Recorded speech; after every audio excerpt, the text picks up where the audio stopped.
Parshas Boy, Tovshin Ayin Tes. You know, many times people tell me that when we begin the shir by saying which parsha it is, so you could tell if somebody is a Bal Koreh or not, if he knows how to really read the words right. You know, like last week's parsha is not Parshas Va'era, it's Va'era. Next week is not Parshas Bishalach, it's Bishalach. But this week, everybody could sound like a Bal Koreh, because I challenge anybody to try to get this one wrong. It's Parshas Boy, or Bo, whatever you want to say, but there's really no way to mess it up. You sound like you know your diktuk, you know your kriya, you know exactly how to say this week's parsha. But we can only hope that you can do the rest of the parsha like that too. And really, in this week's parsha, we have the last three makkos.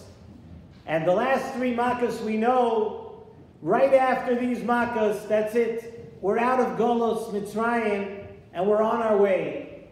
And the last makkah in this week's parsha, and the last of the 10 makkos, would be Makkos B'choros, where every firstborn in Mitzrayim was smitten. There was nothing spared. Every firstborn in Mitzrayim died. And Hashem gives an introduction to this final makkah in our parsha. And Hashem says as follows: Kachatzois halayla ani yotzei b'soich Mitzrayim. Hashem says that at just about midnight of this night, I am going to go out amongst the Mitzrayim. I am going to go out in Mitzrayim. And you know when this is going to take place? Kachatzois halayla. Right in middle of the night. And only after that, we're going to get out of Mitzrayim. So Hashem says, when it comes at just about midnight, Kachatzois halayla, I'm going out.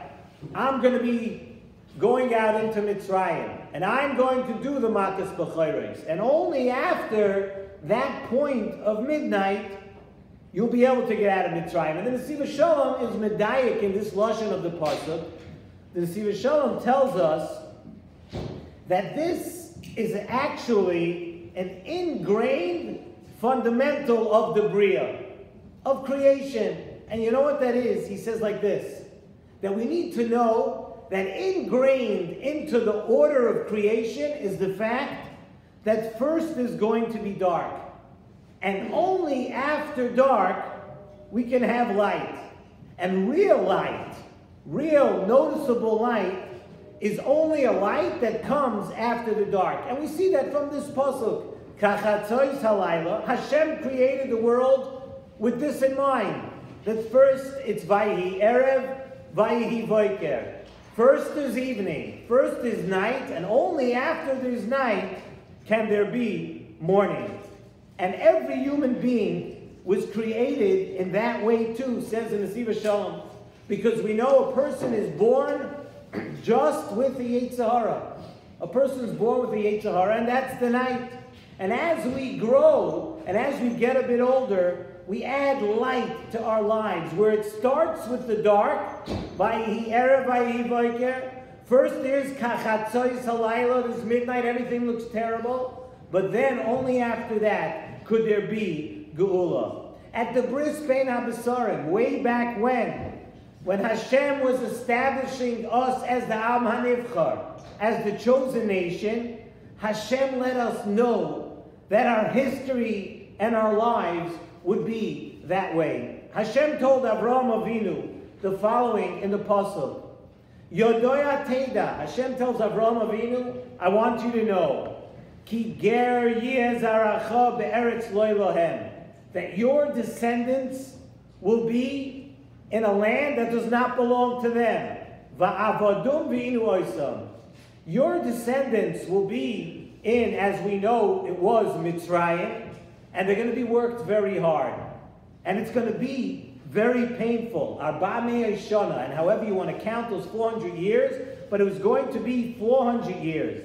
And only after that does the pasuk tell us, V'gam es hagoy asher ya'avodu, just know that the nation that they will serve, Don anoichi, I will judge, Hashem says, and v'acharei chein, and after all of that, yetzu b'rechush gadol. So Hashem told Avraham Avinu, this is the story of the Jews. This is going to be the history, and this is going to be the way of the Jews. That first they're going to serve. They're going to be in Mitzrayim, and they're going to have a lot of problems, and it's going to be dark, and they're going to be working. But if they go through that dark and they persevere, once again, Vayhi Erev, this evening is dark, it's night, but then Vayhi Boiker, and the Boiker can only come after the Erev, after the Chatzois Halayla.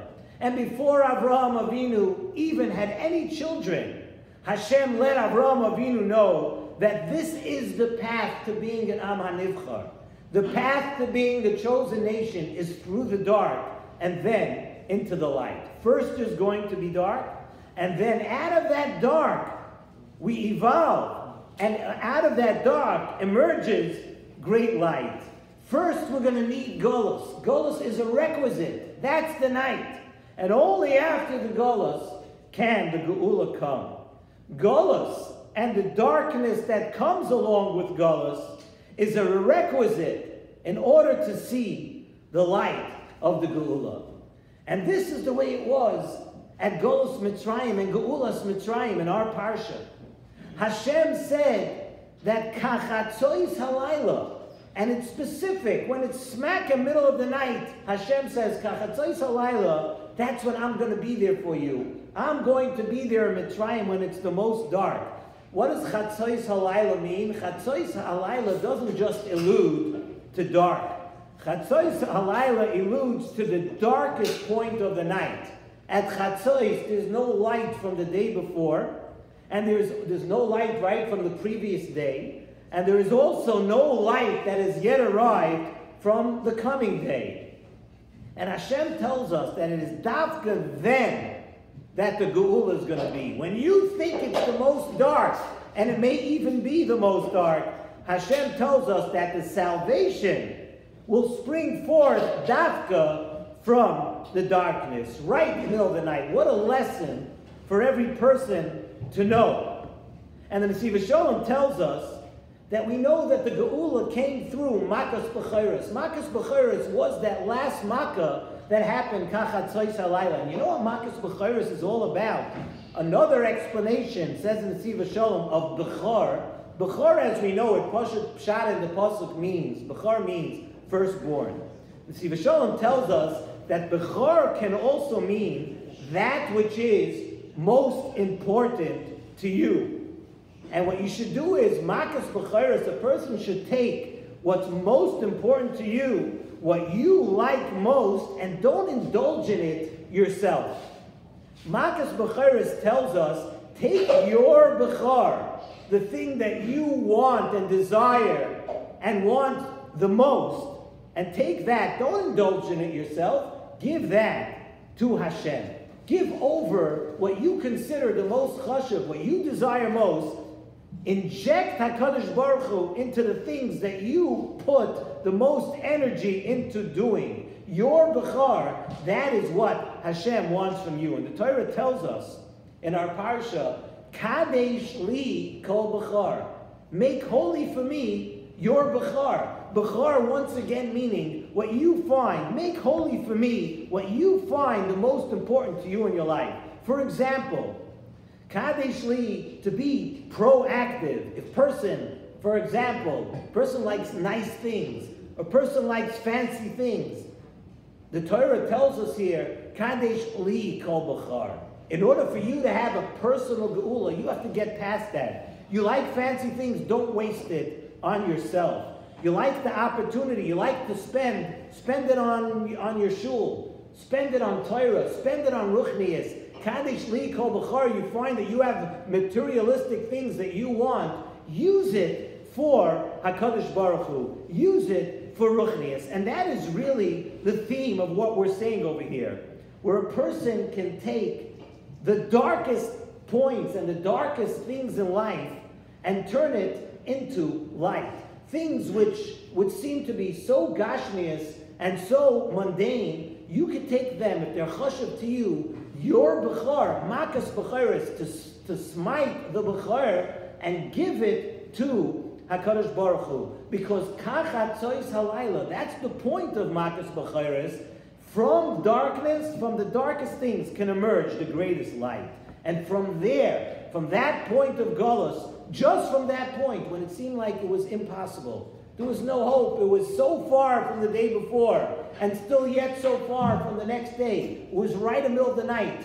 And this is an example for any person's life. When you're going through a hard time and it seems that it's the darkest time, just know that the world is set up that just from that point will spring forth the light. And we're not just talking about a geula of the klal. In this week's parsha, we discuss the geula of the klal. We speak about the geula from Mitzrayim of Klal Yisrael. And the Siva Shalom tells us that we're referring to also of every person's own personal geula. All of a sudden, in your life, the darkness can become so constructive rather than destructive. If you use it right, and you actually have the right emunah and bitachon in HaKadosh Baruch Hu to understand that the dark is there for you too. The dark is there for you to start working, and the dark is there to show you that the real light can only come from the dark. And the way of Avodas Hashem that we learn from this week's parsha is to take that darkness, kachatzois halayla, when it seems that everything is not going the way you perceive it should be, and you perceive it as dark, you could take that and understand, HaKadosh Baruch Hu, not only do I look forward to the light, but I understand that the dark is good for me too. Because without the dark, the way the world was set up, the way Avraham Avinu was told, first it has to be dark. The world was created by Erev Vahi Vaiker. All those lessons, we put them in, and look what we was zeicha to in this week's parsha. Kachatzois halayla, Hashem said, when it's the darkest time, I'm coming. And that's exactly when you're going to get out of Mitzrayim. And that's really a lesson for every single one of us to internalize and to understand that the greatest light and the salvation in our lives comes from the darkest times. We need to rely on HaKadosh Baruch Hu and understand that everything is for our good, from the darkness all the way through to the light.